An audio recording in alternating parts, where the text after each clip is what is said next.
Magandang hapon mga kababayan. Sa araw na ito, ang patatahimikin po natin ay yung dating maingay na ayaw makinig. Panay pa rin ang pasabog ng mga kabaluktotang pangangatwiran. Si Robin Padilla po. Eto nga't busy tayo sa pagpapatahimik ng ilang mga pasaway sa politika. Ito at siguro na-insecure na hindi siya napapansin na iba ang umi-eksena ngayon. Kaya ito, umi-eksena na naman. Nagtataka po ako dito kay Robin Padilla at saka sa mga supporters niya, sa kapamilya niya, kung hindi ba nila nalalaman ang saloobin ng taong bayan. Hindi ba sila nanonood ng mga vlogs, mga political vlogs, para sana malaman nila kung ano ba ang mga saloobin ng iba't ibang sektor ng bayan. Kagaya niyan, marami pong nasusuya, maraming naiinis, at maraming natatawa sa pinagagagawa ni Robin Padilla. At ito na naman nga po, may bago na naman siyang kabubuhan na ginawa.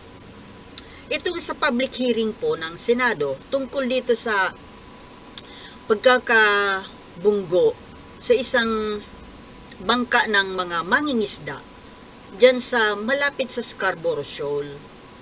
Ay, hindi naman daw po yan talaga sa Scarborough Shoal, dyan sa may Pangasinan, kung saan nangingisda po yung isang grupo sa madilim na bahagi ng karagatan, kung saan ito ay yung tinatawag nating economic zone, yung exclusive economic zone, pero pwede pong dumaan yung mga international na barko. Pwede pong dumaan dyan kahit na sino. Ang pagkakaiba nga lang ay yung pakinabang sa mga natural resources dyan, yung mga pang-ekonomiya kagaya ng isda, ay sa Pilipinas lang. Kaya ito pong mga mangingisda na Pilipino na nandyan nakatigil sa gitna ng karagatan, na tipong yun nga po, binangga or nabangga, sinadya or hindi, na ang sabi po ng mga mangingisda, parang imposible naman yata na hindi sila nakita dahil may ilaw sila. May ilaw sila. So, paano hindi makikita? Kahit lalo kung nasa dilim, natural, mas kitang-kita po yung liwanag sa dilim. Now, ito nga pong pinagbintangan na nakabunggo, dahil hindi pa naman po masabi kung talagang sinadya o hindi. Itong Pacific Ana, na ang may-ari yata isang Indiano. So ngayon, nagkaroon ng public hearing, although ang malabo po kasi dyan, according to some fishermen survivors, yung kasama doon sa bangka na nabunggo, mga survivors, ay sabi nila, kulay blue daw yung bangka, yung barko na bumangga sa kanila.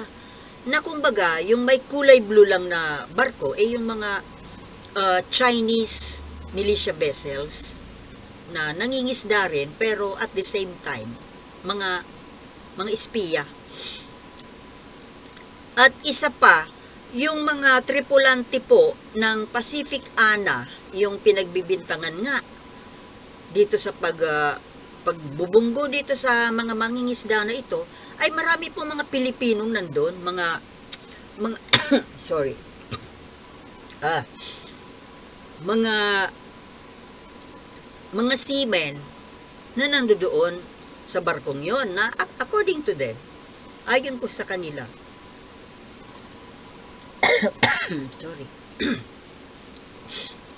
ayon po sa kanila, ay wala naman daw silang alam na nabunggo nila. Siyempre kung nabunggo, kahit paano may sound yun, or manifestation ng pagkakabunggo. Wala daw silang naramdaman o nalaman. Nagulat na lang sila nang mayroong lumabas na balita na ganon, may nabunggo. So ngayon, nagkaroon nga ng public hearing. At bumida na naman po itong si Pabida, hari ng Pabida na si Robin Padilla. At sabi niya doon, ang nakakatawag pansin po kasi doon sa pinagsasabi niya na yung manners ng pagsasalita niya, akala mo kung sinong napakagaling. Yung bang nagmamagaling, pero sablay din naman ang mga sinasabi. Pero buhayin sabihin niya na wala daw criminal liability yung barkong bumangga. Paano nangyari yun? 3 ang namatay. 3 ang namatay at 14 ba yung mga nasugatan, yung mga survivors. Tapos sasabihin ni Robin Padilla, walang criminal liability. Ewan kung saan ito kumukuha ng batas niya. May sariling batas, no? May sariling book of law itong si Robin Padilla.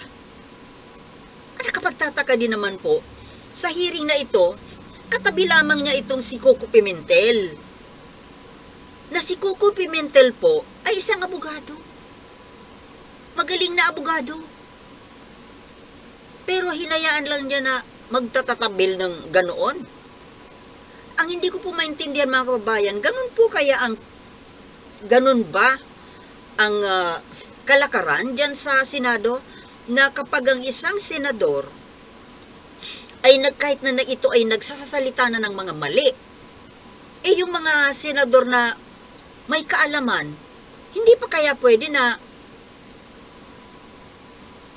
on time, on that very moment, pagsabihan? Kumbaga, i-stop? I-correct?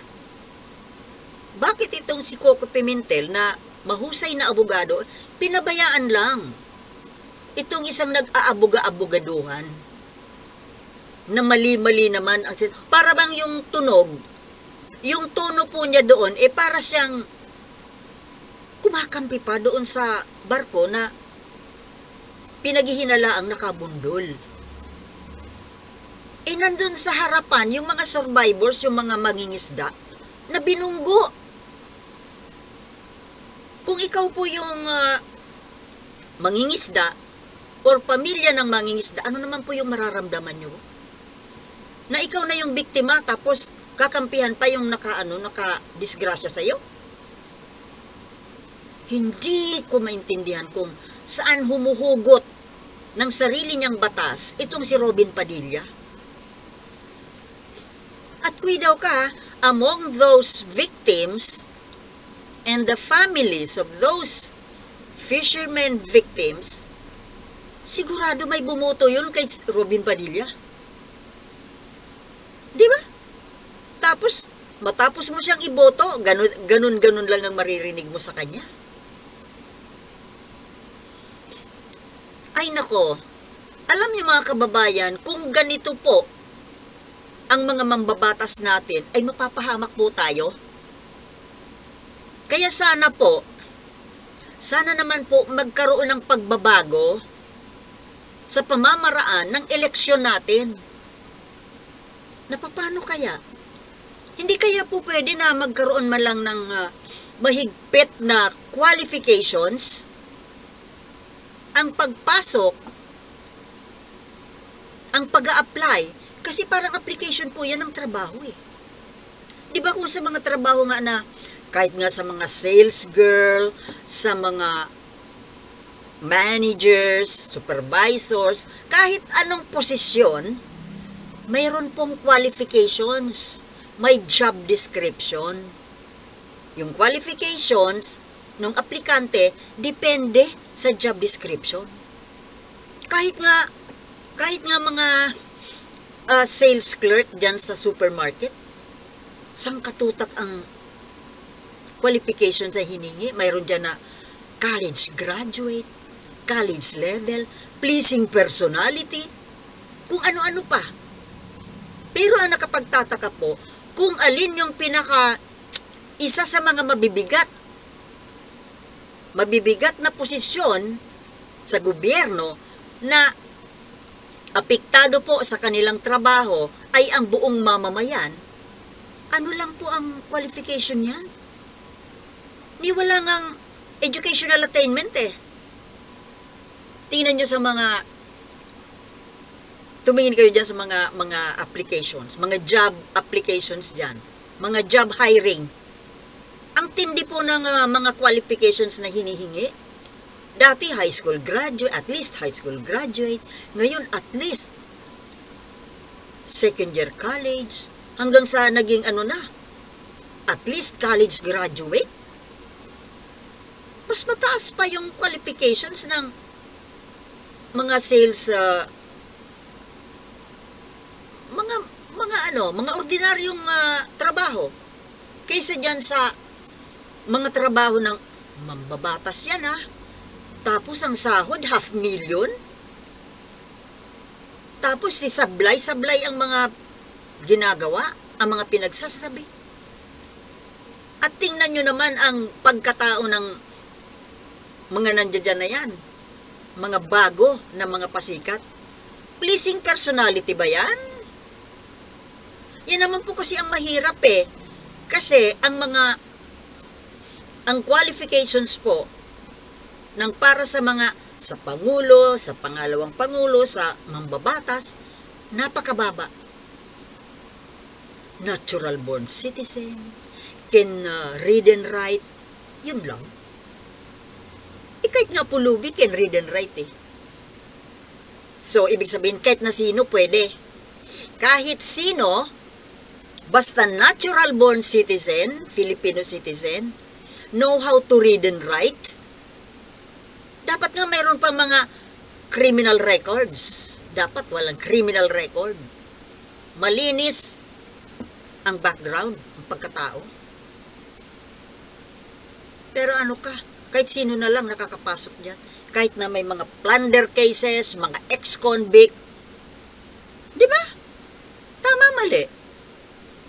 Kaya nga kahit sino na lang nakakapasok eh. Di ba?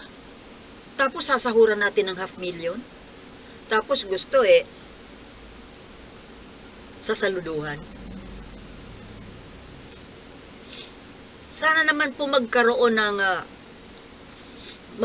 po ng maisip man lang ng mga mambabatas natin na medyo naman taasan po ang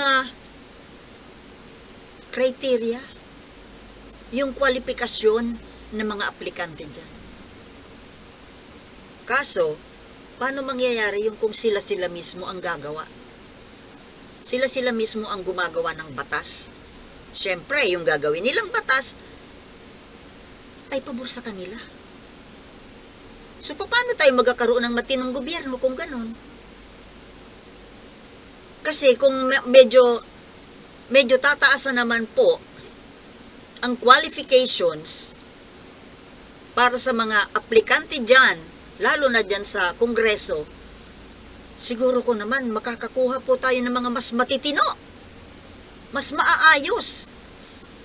Yung mga katulad po baga ni Gibo Teodoro, ni Marcoleta. Di ba? Yung mga ganong tipo, yun po ang may karapatan na umupo dyan sa upuan ng tagagawa ng batas. Hindi yung mga kagaya ng Robin Padilla, mga Rapi Tulfo, mga walang karapatan yan dyan, umupo dyan. Mga sablay ang utak. At ito pong si Robin Padilla, talagang wala itong pagbabago, mga kababayan. Kaso hanggang 2028 pa pala ito yan nakaupo dyan. Sana kung ganyan din lang naman eh. Dapat,